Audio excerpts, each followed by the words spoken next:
I'm David Lombardo, and this is WCNY's The Capitol Press Room. As part of the Capitol Press Room's monthly television broadcast, we recently got an update on a multi-year campaign to reduce greenhouse gases from the electricity sector in New York and across the region. Our guest was former state environmental official Jon Binder, who is now the executive director of the Model Climate Laws Initiative. Here's an excerpt of that conversation. So this summer, state energy and environmental officials announced an update to the Regional Greenhouse Gas Initiative, known more commonly by the acronym RGGI. It's an 11-state compact designed to cap greenhouse gas emissions from the electricity sector. Before we get into the tighter rules, can you talk about their track record over the last 2 decades now? Well, yeah, as you say, this has been a program that's been in place for just about 2 decades now, and it was actually the first mandatory program in the country for cap and invest. So it has a record of reducing emissions, but it also has a record of generating savings for households. And I think that's one of the amazing parts about RGGI, is that it's been able to do both, show that we can actually make progress on climate change and see affordability progress for households. And then I think the other thing to keep in mind is just how it has been working for so long in the background. Sometimes people forget that it's there, but it's been doing so much of this work on a bipartisan basis across those 11 states. And no matter what's happening at the federal level, RGGI has been staying and doing its work. Well, what is the significance then of this latest update to the program? What is the agreement among the states, and what do you see as the potential impact of it? Well, one of the hallmarks of RGGI has always been its commitment to continual improvement, and that's something called a program review process. So the changes that you're referring to came out of the third program review. So that means that the states have gone through this process and said, this program is great, how can we make it even better? So that's what they did last year and came to an agreement where they're going to continue to extend the program all the way out, reducing emissions through 2037. So emissions will continue to go down, that's the cap. At the same time, the program has built in additional affordability protections. So a pressure relief valve, a circuit breaker, so that if demand for allowances, that's the demand for emissions, right? If that is higher than expected, then there's the ability to control for costs. And so this is a good way for the states to show they're still committed long-term to continuing to reduce emissions, and at the same time, again, have that commitment to affordability.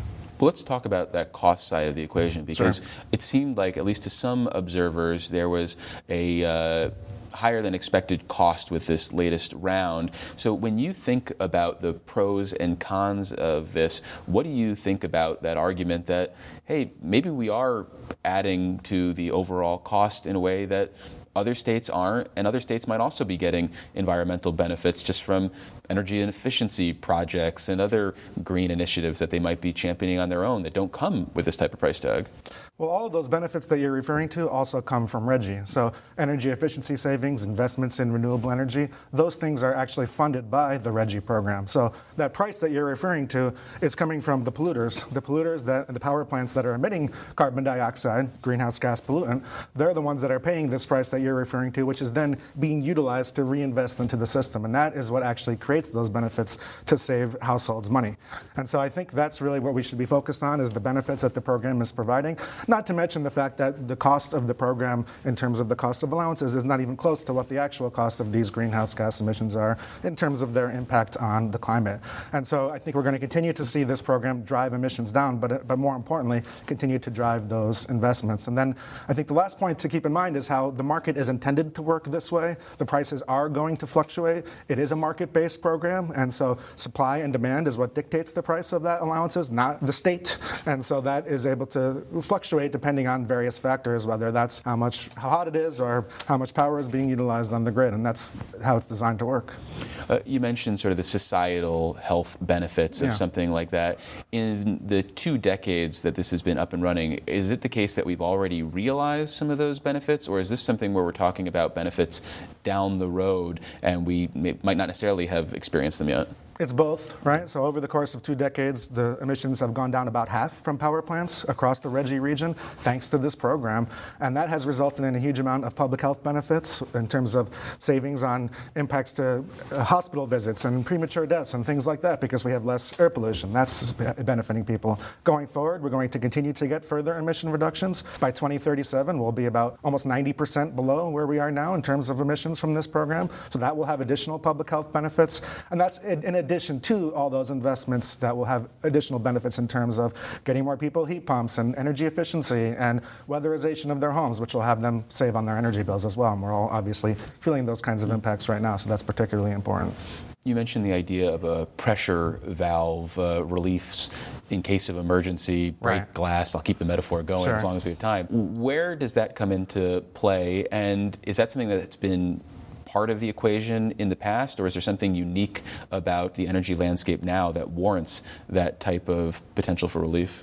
So this is something in the program called the Cost Containment Reserve, or CCR, and it's the concept that if prices reach a certain level, then we'll put additional supply of allowances into the system. So again, by having more supply, the price will go down. What the states have done with this most recent update is they are agreeing to a second pressure relief valve. So whatever your metaphor here is, you're going to break the glass, maybe you break the glass a second time, right? And so the idea is we have a good sense of where the energy market is going, but we don't have a perfect sense. And so we can't always predict exactly where the price may be. And obviously there's lots of things happening out there, whether that's all the federal government's decisions or poor decisions that they are making that might be impacting the power sector, whether that's what's happening in Iran and how that impacts fossil fuel in the United States. All of those things have impacts that we can't perfectly predict. And I think that's why there has been this idea of having this cost containment reserve. And now a second one to make sure that the states are sort of prepared for any outcome. But at the same time, emissions will continue to go down and the states will continue to generate revenue from those polluters to continue to invest in these kinds of great programs. And in terms of this experience with just the electricity sector and the broader economy, which is this idea of a cap and invest program for Yes. New York, what sort of roadmap can the RGGI experience provide for New York policymakers if and when they ever get things up and running here? Or is it an apples and oranges situation? And the fact that we're only talking about the electricity sector when we talk about RGGI makes it kind of a unique case, and we need to think about a broader economy-wide cap system as something completely different. Well, I think that RGGI has shown how successful a cap and invest program can be, how it's not true that we have to make a choice between affordability and climate action, how it's a false choice to present those as in competition with each other, how we can both reduce emissions and save money for households, and what we would be able to do on an economy-wide basis if we had a New York cap and invest program or a clean air initiative and for all sources of greenhouse gas emissions, we would be able to expand all of these benefits. So RGGI has generated $3.5 billion just for the state of New York to invest in all of these affordability and renewable energy and energy efficiency things. If we had a New York State cap and invest program for other sectors, we would be generating billions of more dollars, and we would be doing that from the polluters that would be paying for this, and we would be having even more benefits and savings and public health benefits for households. So yes, it is overdue, and I hope that the state does move forward, even if it is on a delayed time frame after this year's budget. And in terms of where those dollars for investing would come from the state's cap and invest program, you talked about it coming from the polluters, That's right. but I don't imagine they're going to dig into their own pockets out of their own charitable nature. So is there something about the way a system like this is constructed that could guarantee the cost doesn't get borne by ratepayers or businesses or municipalities? Or is ultimately that going to be a cost that trickles down, and it's the case that, from your perspective, the benefits of how it might be invested, the environmental benefits of reduced emissions, make it all worthwhile? Well, it's certainly all worthwhile, but also it's the case that most of these polluters they might not do it out of the greatness of their hearts, of course, but they will do it because it is a legal requirement under the program. They will have to purchase these allowances to cover emissions, and most of them do have the ability to do that.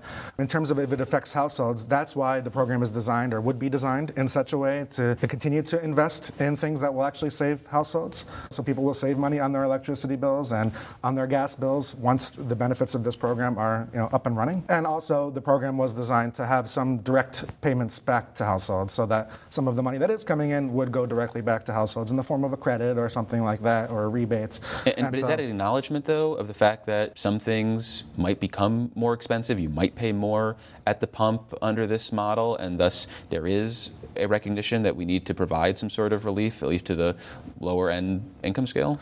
I think it's an acknowledgement that it's possible that there could be some immediate impacts from the program, but on the long term, it's going to have a huge amount of benefits for everybody. And this is the way to preserve and ensure that we don't have outsized impacts on households, particularly low and moderate income households. But all of the state's own projections show that this program would have a huge amount of benefits for the majority of households, particularly low and moderate income households. They would come out ahead. And so I hope that the program does get up and running as soon as possible, because again, it is overdue. Well, what about those projections that were quote unquote leaked by the Hochul administration earlier this year, which painted a very bleak picture of a program that the administration just a few months earlier had been championing? What is it about the way that they laid out those numbers that you think is not reflective of the way a holistic program could actually be rolled out and might not necessarily have those economic fallout that they were predicting? Well, without necessarily relitigating the infamous memo, as some folks refer to that, I think the fact of the matter is, what was unfortunate about that memo was it was presenting, again, this false choice between affordability and climate action. And I think, again, the reality is that we can do both. RGGI has proven that we can do both, and we would be able to do both on a broader scale if we were doing cap and invest across the board. What that memo did was it projected a version of the program that was never going to be adopted by the state, and there was never a plan for the state to adopt it. And so it really kind of exaggerated what those near-term impacts would be without taking full account of what the benefits would be from the reinvestments that I was referring to earlier.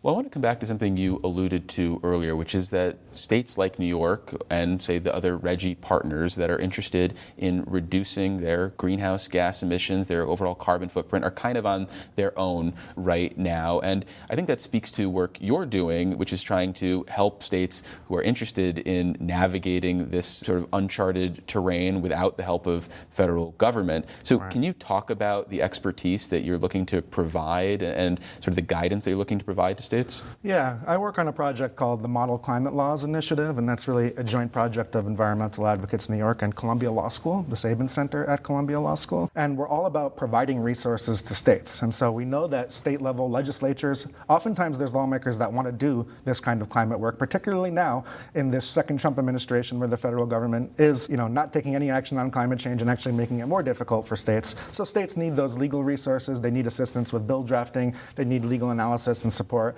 And that's what we provide with the Model Climate Laws Initiative. And that's partly because of I did work for New York State for quite some time, and I know the power and the influence that states can have on climate change, whether that's through a program like RGGI or other efforts to reduce emissions, and how that can be replicated by other states. And especially when the federal government is maybe going back and forth, unfortunately, we know the states can continue to move forward. And that's what we do with the Model Climate Laws Initiative. We provide those kinds of resources to lawmakers in states across the country.